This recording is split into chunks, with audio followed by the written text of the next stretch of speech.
Welcome to Asian American Life. I'm your host, Ernabel Demillo. Today, we take a look at Asian American women newsmakers changing lives, from running the corporate boardroom to the way we use digital technology. We'll also have the latest reports on health and education. If you want more information on all our segments, follow us on Facebook at Asian American Life. Now, here's a look at what's ahead. Digital trendsetters Kyung Yoon meets women changing the digital landscape. Plus, Asian Americans divided over President Trump's Affirmative Action plan. Minnie Roh has the latest report. Iron Lady, up close with Loida Lewis, one of the most powerful women in corporate America and philanthropy. And Portrait of a Paper Artist. This and more on Asian American Life. Asian American women are digitally savvy trendsetters, according to a Nielsen report that's telling marketers that this is the consumer group to watch. If you want a more natural, clean look, only line the top part of your lid. In 2007, a fresh-faced 20-year-old Michelle Phan posted her first makeup tutorial video on YouTube. She quickly grew a following and went on to become an internet superstar with 9 million subscribers to her YouTube channel and more than 1 billion video views. That kind of influence led to lucrative deals with makeup companies like Lancôme and L'Oreal, and launching her own beauty business valued at more than $500 million. These women, your Nora Lums, your Michelle Phans, your Jen Ims, they've been able to really make a big, a career out of being digital influencers on social media. Mariko Carpenter is the Vice President of Strategic Community Alliances for Nielsen. The market research company recently published a report about the rising influence of Asian American and Pacific Islander women as tech-savvy tastemakers and trendsetters. They are highly educated, they have high individual income, they're young. 78% of AAPI women who are born in the United States are actually under the age of 34. So that is a big data for marketers and brands, because this means that these individuals their spending years are ahead of them. It also means that this is a group that's going to be really influencing mainstream trends. And for policymakers, they're the future voters too. According to Nielsen, the Asian American female population has grown nearly 50% since 2005, and they are leaders in technology, device ownership, and app usage. Asian American women own more smartphones than any other women of any race. 55% of Asian American women use YouTube, and 46% are active on Instagram. We are the early adapters of emerging technologies like your Apple TVs and your Rokus and Chromecast. So we definitely are at the forefront when it comes to technology, but I think it's just that openness goes beyond that. Asian American women are also flexing their muscle and their voices in American culture and entertainment. So we're super excited for Saturday. Just a heads up, chasing can be a bit demanding. Julie Zahn is a Los Angeles-based actor, dancer, and comedian. She's also an active YouTuber, managing her own channel that has more than 100,000 subscribers. When I say I'm an artist, everyone's like, what's your day job? And I guess I say new media, because, and there's so many different avenues of it. By having a YouTube presence, I also work with brand deals and sponsorships through companies that either give me equipment to use or a budget to shoot something that has product placement, or just to give them a shout out for the camera or the brand that I'm using. So that's been a great way to fund, my own personal projects. The digital platform allows these individuals, these AAPI women, to really create their own voice, and build an audience that really, that's mass, and they can bypass what would have been the casting directors and the Hollywood producers and just created on their own, and they have been able to really master almost the balance between being content creators, storytellers, and businesswomen. Do you feel that Asian American women are more entrepreneurial, more adaptive than others? What we're seeing is the same entrepreneurial spirit, the same values, the hard work, the drive that has brought success to Asian American immigrants. I think we see that in these upcoming, women, API women, who are really making a difference in the digital platforms, because I think they too are entrepreneurs. They are being creative. They are doing things that they didn't have. There was no path for them, but they are forging their own way. Nielsen is now releasing similar reports focusing on Hispanic and African American women. I'm Kyung Yoon for Asian American Life.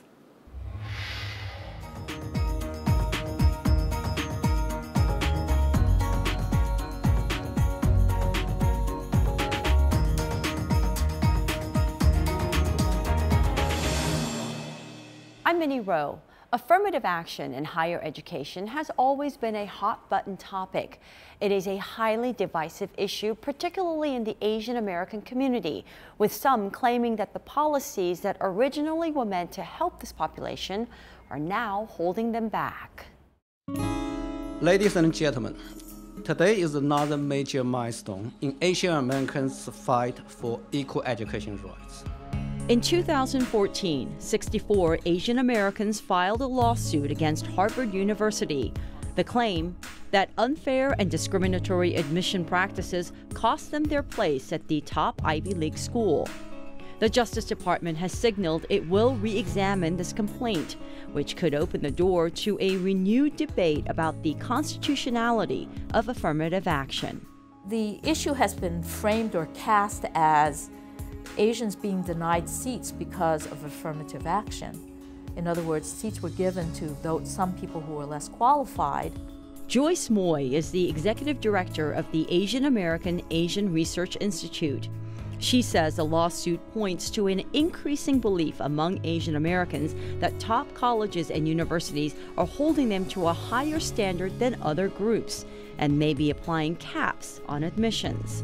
When you look at the private elites, what you begin to see is that the number of Asians have pretty much stayed the same over the years, despite the fact that the numbers of Asians applying continues to rise. That says that there may be a problem in terms of the elite institutions holding down the number of Asians. A 2009 study conducted by Princeton University further validates this belief. It found that Asian Americans needed to score 140 points higher on their SATs than their white counterparts, 270 points higher than Hispanics, and 450 points higher than African Americans on college applications. When you perceive somebody else as getting an advantage over you, and you've worked very, very hard, and you believe that you have the merits and the qualifications for that position, and the perception that you're given is that somebody who is less qualified than you are getting that position or that seat at the table, there's going to be pushback.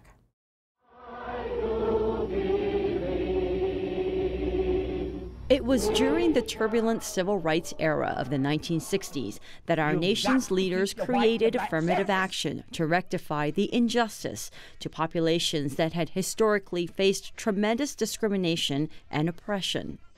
You do not take a person who for years has been hobbled by chains and liberate him, bring him up to the starting line of a race, and then say, you are free to compete with all the others, and still justly believe that you have been completely fair.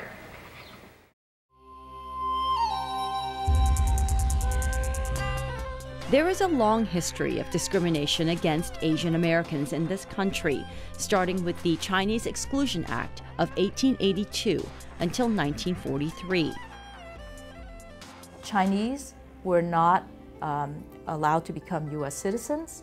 And as a matter of fact, Chinese were excluded from entering into this country if they had not already been here. Up to 1965, only 105 Chinese a year were allowed entry into the country. Those who came were mostly low income, as were the Koreans and other Asians who arrived to these shores in that era. Add to that the Japanese internment camps during World War II, when Japanese Americans were forced into prison camps just because they looked like the enemy.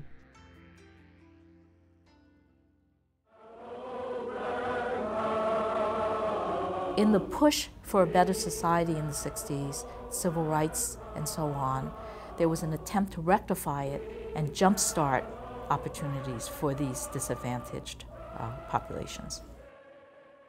Moy herself was a product of affirmative action. She's fourth-generation Chinese and the first in her family to go to college. I graduated fifth in my class, but without the affirmative action program, the financial support that it offered, the counseling and other support that it offered, I don't believe I could have succeeded. Others include Don Nakanishi, a Japanese-American academic who essentially created the field of Asian American studies.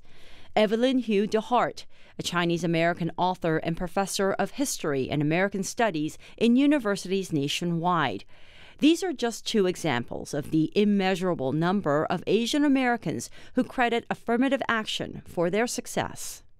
Given the history of discrimination, access to jobs, access to education, and so on, the affirmative action programs being open to Asians made a huge difference. Asians came from primarily low-income families.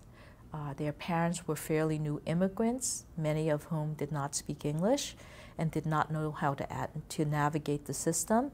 And so I believe that it did give a jump start to the communities.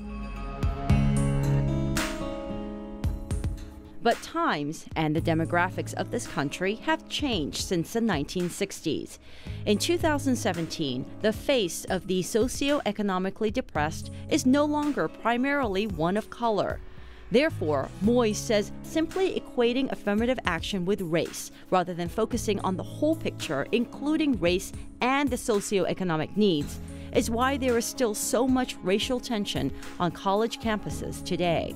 They feel that because of affirmative action, a minority member, and that minority member may be Black, may be Latino, may be Asian, has taken a seat that is rightfully theirs. They say that somebody who is less qualified than they got a seat at the table or got a slot at a university that they should have been able to get.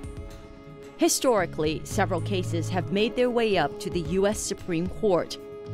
The 1978 lawsuit of the Regents of the University of California versus Bakke and Abigail Fisher versus University of Texas at Austin in 2012. In Bakke's case, the justices ruled that while the use of racial quotas in admissions processes is unconstitutional, the use of race to accept more minority applicants is admissible.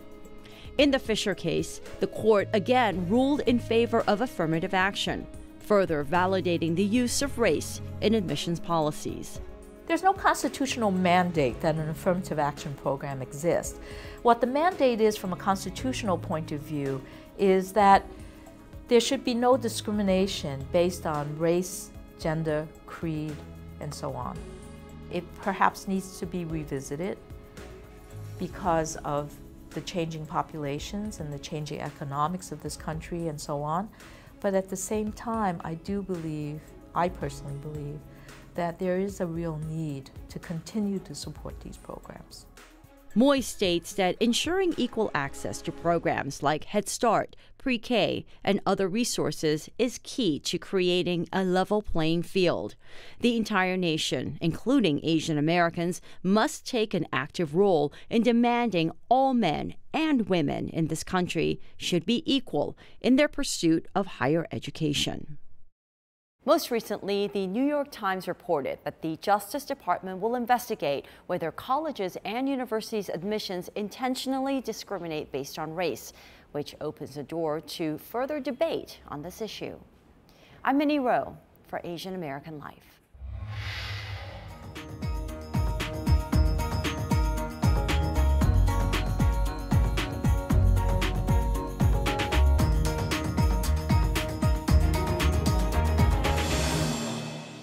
This month, for Filipino American History Month, we take a look at the life of philanthropist and community activist Mrs. Loida Lewis. She used to run a multi-billion-dollar company and was one of a handful of Asian women to run a Fortune 500.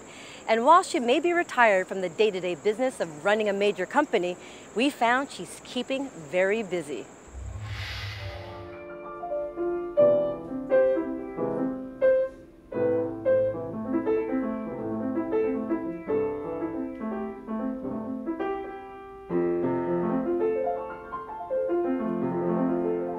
Many may not know that Mrs. Loida Nicholas Lewis is quite an accomplished pianist, but these days she doesn't have much time to sit down and play.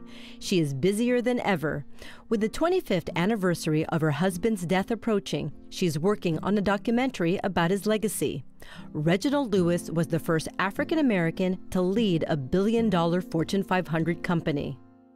25 years after his death, he is known by those who were teenagers or who were in college at that time. But for the young people, the millennials, they really don't know him. Many may also not know his widow, Mrs. Loida Lewis, took over the company after her husband's death. I met with Mrs. Lewis recently in her home, where she spoke candidly about her life, a life marked with grief and later success and joy. She and Mr. Lewis made a striking couple in the 60s, and they stood out.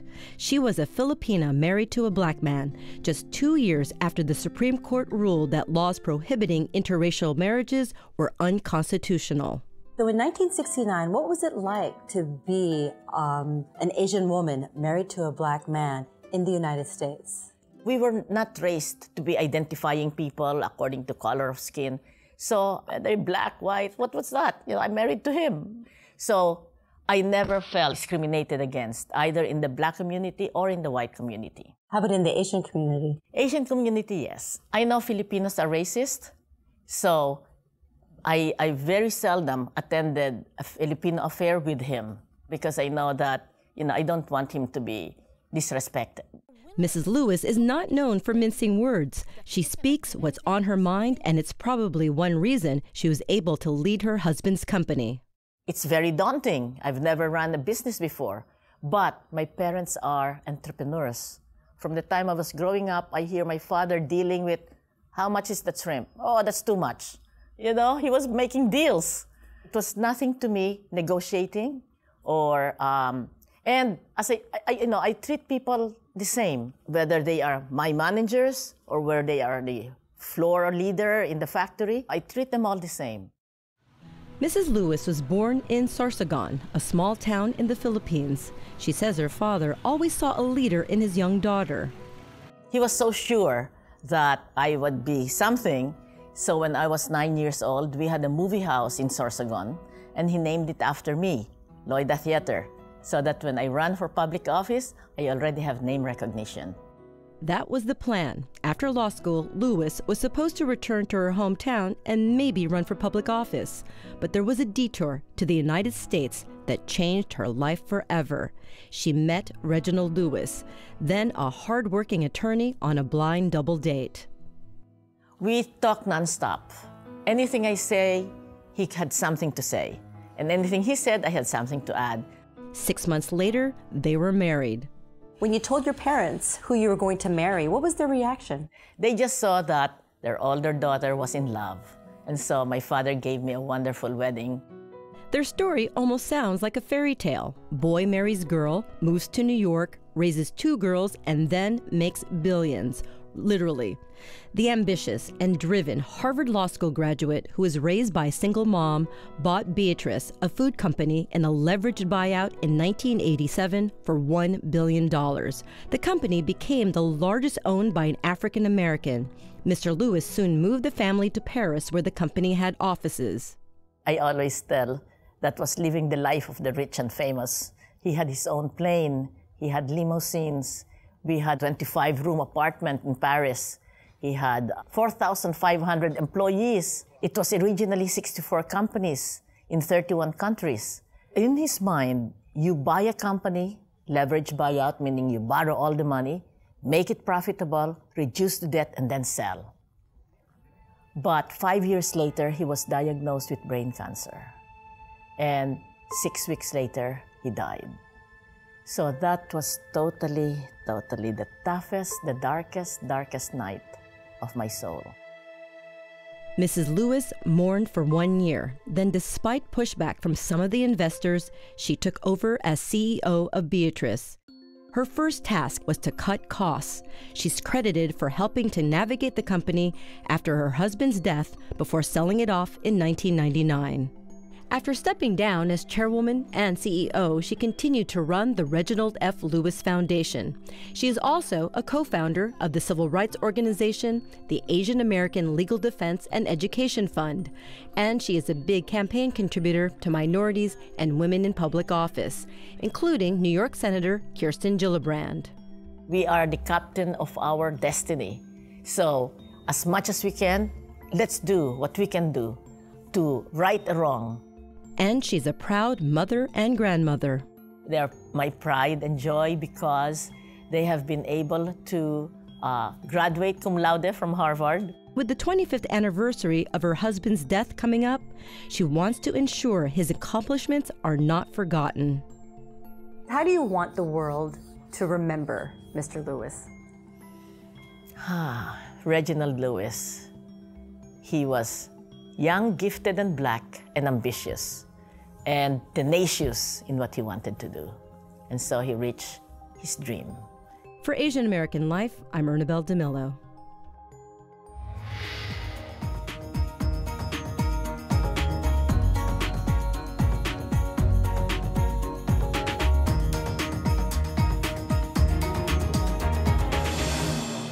People oftentimes make many faces in a New York City subway. Sometimes something smells. Other times you see somebody attractive. And I met one man who makes faces using paper and scissors.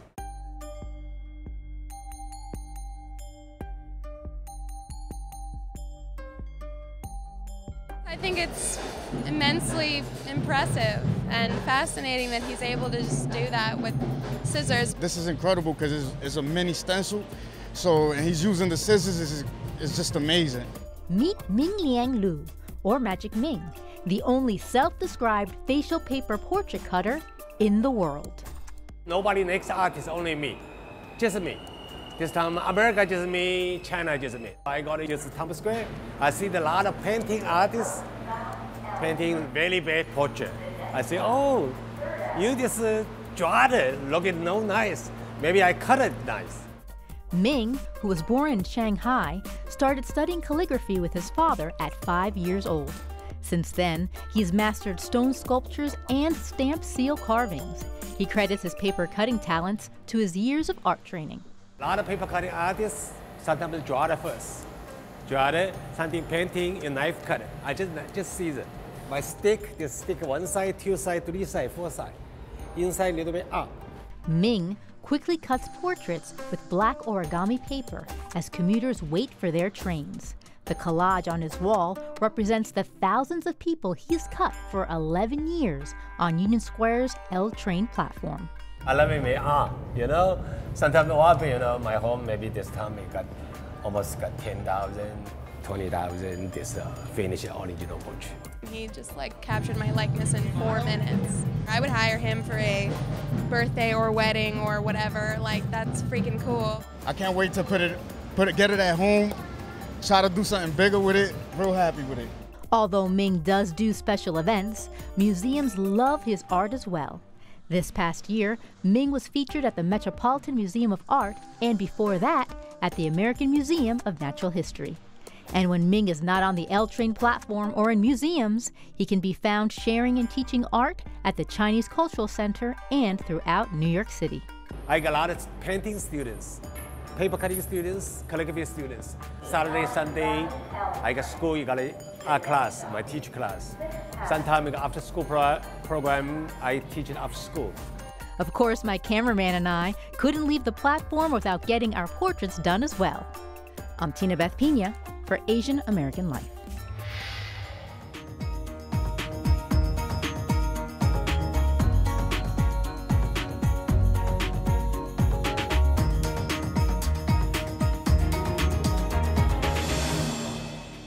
That's our show for now. If you want more information on all these segments, be sure to follow us on Facebook at Asian American Life. We'll see you next time. Thanks for watching.